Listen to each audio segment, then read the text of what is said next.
መርዛማ ጓደኛ፣ ህይወትን የሚመርዝ ስውር ጠላት። ጓደኝነት የህይወት ቅመም፣ የጭንቀት ማስታገሻና የደስታ ምንጭ መሆን ነበረበት። ነገር ግን አንዳንዴ በጓደኝነት ስም የምናቅፋቸው ሰዎች የደስታችን ምንጭ ሳይሆኑ የጭንቀታችን ምክንያት ይሆናሉ። መርዛማ ጓደኝነት የምንለው በአካል ጉዳት ባያደርስብንም በመንፈሳዊና በስነ ልቦና ቀስ በቀስ የሚሰባብረን ግንኙነት ነው። ይህ ጽሑፍ መርዛማ ጓደኛን እንዴት እንለየዋለን፣ በህይወታችን ላይስ ምን ተጽዕኖ አለው የሚሉትን ነጥቦች ይዳስስልናል። ሰብስክራይብ፣ ላይክ እያደረጋችሁ የደውል ምልክቷን መጫናችሁን እንዳትረሱ። ሁልጊዜ ተቀባይ እንጂ ሰጪ አይደሉም። እርዳታ ሲፈልጉ በደቂቃ ይገኛሉ። አንተ ወይም አንቺ እርዳታ ስትፈልጉ ግን በብዙ ምክንያት ይጠፋሉ። የቀናትህ አበላሾች ናቸው። ደስ የሚል ዜና ይዘህ ስትመጣ እንኳን ደስ አለህ ከማለት ይልቅ የዜናውን ዋጋ የሚያሳንስ ንግግር ያደርጋሉ፣ ወይንም ደግሞ ወሬውን ወደ ራሳቸው ይለውጡታል። በራስ መተማመንን እጅግ በጣም ይሰብራሉ። በጨዋታ መልክ ስም ማውጣት፣ በአደባባይ ማሳፈር ወይም ድክመትሽን እንደ ቀልድ መጠቀም መለያቸው ነው።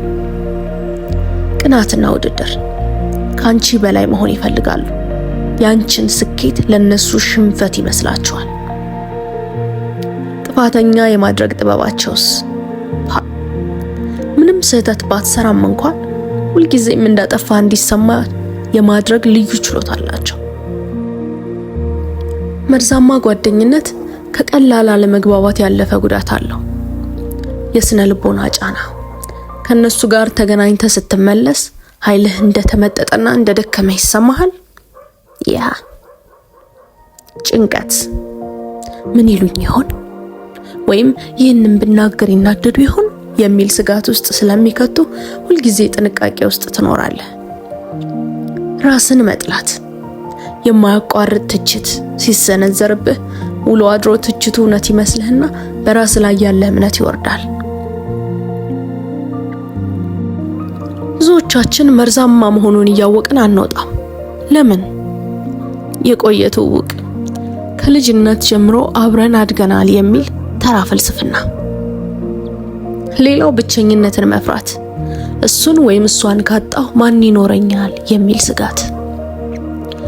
ይለወጣሉ የሚል ተስፋ፣ ሰውየው አንድ ቀን ተረድቶኝ ይለወጣል ብሎ መጠበቅ።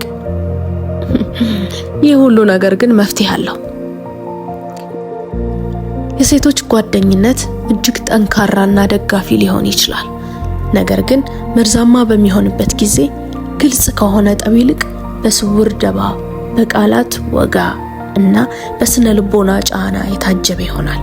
ብዙ ጊዜ ጓደኛዬ ናት በሚል ስም የምንታገሳቸው ብዙ በደሎች አሉ።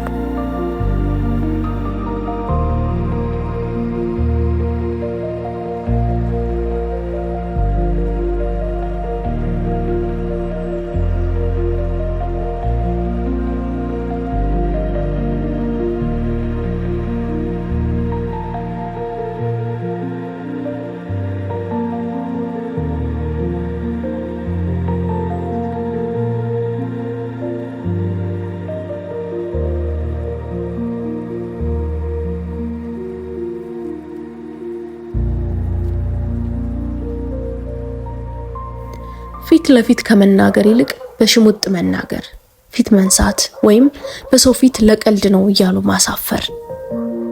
ስውር ውድድር፣ አንቺ አዲስ ልብስ ስትገዢ እሷ የገዛሽው ልብስ ላይ ጉድለት መፈለግ ወይም ደግሞ ቆንጆ ነው ግን ለኔ አይሆንም በሚል ንግግር አንቺን ደስታ ማደብዘስ። ከጀርባ ማማት፣ ለአንቺ ቅርብ መስላ ሚስጥርሽን ትሰማና አንቺ የሌለሽበት ቦታ በሚስጥርሽ ትቀልድብልሻለች። ሌላው ከቡድን ማግለል፣ በጋራ ጓደኞችሽ መካከል አንቺን ብቻ ነጥላ የማግለል ስልት መጠቀም። ለምሳሌ አንቺ በሌለሽበት ፕሮግራም ማውጣት ወይም የውስጥ ቀልዶችን በመጠቀም አንቺን እንግዳ ማድረግ። ሁልጊዜ ሰለባ መሆን፣ ስህተት ሲሰሩ አልቅሰው ወይም ተቆጥተው አንቺን ይቅርታ ጠያቂ የሚያደርጉት ጥበብ።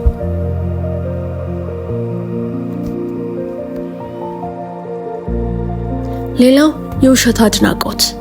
ለካ እንዲህ ስትሆኝም ታምሪያለሽ የሚሉ አዲስ አድናቆት የሚመስሉ ግን በስድብ አዘል ንግግሮች። የመረጃ አምባገነንነት። ስላንቺ ሁሉንም ነገር ማወቅ ይፈልጋሉ።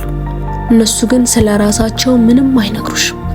ይህንን መረጃ በኋላ ላይ አንቺን ለመቆጣጠር ይጠቀሙበታል። በራስ መተማመን ማጣት እንዲኖርሽ ያደርጋሉ። የቅርብ ጓደኛዬ እንዲህ ካለችኝ ሌላማ ምን ይለኝ ይሆን የሚል ጥርጣሬ። የማያቋርጥ ድካም። ከሷ ጋር ተገናኝተው ከተመለሱ በኋላ የሚሰማ ባዶነትና የሐሳብ መረበሽ። ማህበራዊ ፍርሃት። በሌሎች ሴቶች ላይ ያለንን እምነት እንድንቀንስ ያደርጋል።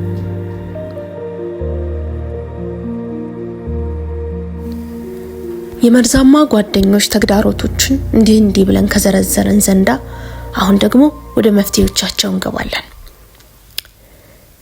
ሚስጥርን መቆጠብ።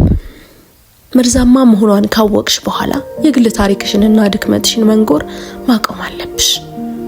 መረጃ ጥይት ነው እንደሚባለው መርዛማ ጓደኛ መረጃሽን አንቺን ለመምታት ትጠቀምበታለች። ግራጫ ድንጋይ መሆን ይሉታል። ስታናድድሽ ወይም ልታጣሽ ስትሞክር ምንም አይነት ስሜት አለማሳየት። እስካሁን ስለተከታተላችሁን እናመሰግናለን። እንደዚህ አይነትና ሌሎች አይነት ትረካዎችን ወደ እናንተ እንዳደርስላችሁ ከፈለጋችሁ ኮሜንት ሴክሽን ላይ አሳውቁኝ። እንዲሁም ሰብስክራይብ፣ ላይክ፣ ሼር በማድረግ የደውል ምልክቱን ተጫኑልኝ። በጣም ወዳችኋለሁ። መልካም ጊዜ።